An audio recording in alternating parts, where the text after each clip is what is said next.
For most of you here today, you know a little bit about the circumstances, how I become governor, all the things we've been through, from floods, from droughts, to all the things that have occurred, to a virus. But I do want you to tell you where I came from. I think it's always important we all know, which we as individuals, we as people, where we came from and why we're here today. Because I will just share this with you.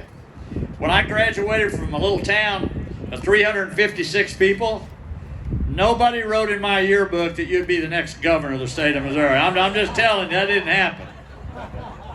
But I grew up in a little town of 356 people. My mom and dad were simple farmers. Milked cows, hogs, chickens, and a big garden.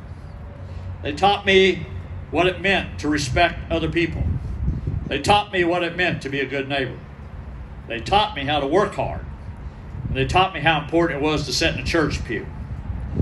That's how I grew up. At 19 years old, I was in the United States Army. 2 tours of duty overseas. I would not be in front of you today if I had not served my country. I will tell you that right now. When I come back home with public service on my heart, because I believed it was important to serve this country, to stand up for freedom. Because this election is just about that. You've heard a lot of things on TV the last several months, all kinds of issues, all kinds of politicians saying things about one another, but just shut it off for just a second. Forget the media for a second. This election's about 2 things. It's about, do you want to go down the road of socialism, or do you want freedom? I want freedom, and that's why I'm on this stage today, and I'm willing to fight for it. When I come back home to be sheriff, it was one of the most important elections I ever had, because the people back home voted for me to protect them. The people I went to church with, the people I went to school with, the people my kids grew up with, and it was one of the highest honors I ever had, being that. My opponent, on the other hand, you've heard some of the other speakers, one of the first person she endorsed was Cori Bush.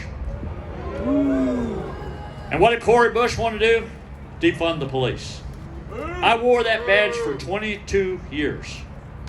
And I thank the men and women that go out there every day to do a job we don't want to do.